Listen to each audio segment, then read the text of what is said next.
আসসালামু আলাইকুম। আহনাফের রান্নাঘরে আপনাদের সবাইকে স্বাগতম। আমি আজকে নতুন একটি রেসিপি নিয়ে হাজির হয়েছি আপনাদের সবার মাঝে। আশা করি আমার রেসিপিটা দেখার পর আপনাদের ভালো লাগবে।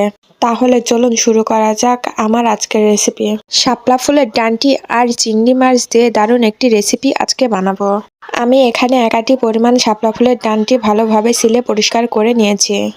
হাফ কাপ চিংড়ি মাছ নিয়েছি, 1 চামচ করে আদা, রসুন, পেঁয়াজ আর জিরা বাটা নিয়েছি। এই সাথে কিছুটা পেঁয়াজ কুচি নিয়েছি আর ধনেপাতা কুচি নিয়েছি। আমি এখানে একটা কড়াই পরিমাণ মতো তেল দিয়ে পেঁয়াজ কুচি কিছুক্ষণ নেড়েচেড়ে নিব। কিছুক্ষণ পর চিংড়ি মাছগুলো দিয়ে একটু ভেজে নিব।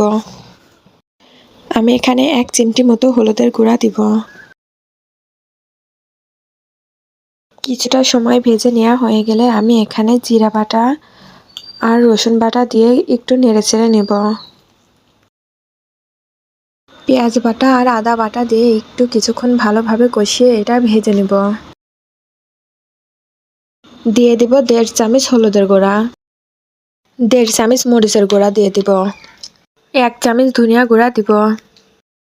কিছুটা নেড়েচেড়ে এখানে দিয়ে দিব স্বাদ অনুযায়ী লবণ।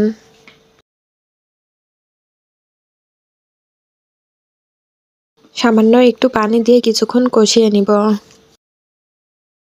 আমার মশলাগুলো ভালোভাবে কষিয়ে নেওয়া হয়ে গিয়েছে, সুন্দরভাবে তেলও ছেড়ে দিয়েছে মশলা দিয়ে। ধুয়ে রাখা শাপলা ফুলের ডাঁটাগুলো দিয়ে ভালোভাবে কষিয়ে নেব। কিছুক্ষণ আমি এভাবে উল্টিয়ে পাল্টিয়ে কষিয়ে নেব। কিছুক্ষণ আমি নেড়ে চেড়ে কষিয়ে নেব। আর এই পর্যায়ে পানি দেওয়ার প্রয়োজন নেই, অলরেডি শাপলা ফুলের ডাঁটা দিয়ে পানি বের হচ্ছে। আমি কিছুক্ষণের জন্য ডাঁটাগুলো ঢেকে দেব। এরই মধ্যে আমার ডাঁটাগুলো অনেকটাই কমে গিয়েছে। এভাবে আমি কষিয়ে কষিয়ে রান্না করব। ডাঁটা থেকে যে পানি বের হবে সেই পানি দিয়ে রান্না হয়ে যাবে, অতিরিক্ত বাড়তি পানি দেওয়ার প্রয়োজন হবে না। আর অতিরিক্ত পানি দেওয়ার ফলে ডাঁটাটা গলে যেতে পারে। এভাবে আমি নেড়েচেড়ে কিছুক্ষণ পর পর নেড়েচেড়ে দিব। শাপলা ফুলের ডাঁটাটা কিন্তু খুব সুন্দরভাবে সিদ্ধ হয়ে গিয়েছে, তারপরও আমি কিছুক্ষণ নেড়েচেড়ে নিব। এই জন্যই নিব যাতে পরে রান্নার পরে পানি বের না হয়। আমি সামান্য আর কিছুক্ষণের জন্য ঢেকে দিব। শাপলা ফুলের ডাঁটাতে অতিরিক্ত আর পানি নাই। এরই মধ্যে আমার ডাঁটাটাও প্রায় হয়ে গিয়েছে। আমি উপরে কিছুটা ধনেপাতা ছড়িয়ে দিব। খুব কম সময়ের মধ্যে আমি চিংড়ি মাছ আর শাপলা ফুলের ডাঁটা রান্না করে ফেললাম। এই রেসিপিটা দেখতে যতটা সুন্দর তার থেকেও বেশি খেতে অনেক মজাদার।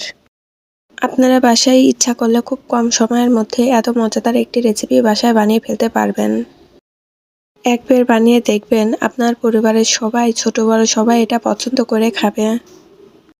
আমার শাপলা ফুলের ডাঁটা রান্না পুরোপুরি হয়ে গিয়েছে, এবার আমি এটা নামিয়ে নেব। চিংড়ি মাছ আর শাপলা ফুলের ডাঁটা রান্নাটা আপনাদের কাছে কেমন লেগেছে অবশ্যই কমেন্ট বক্সে লিখে যাবেন।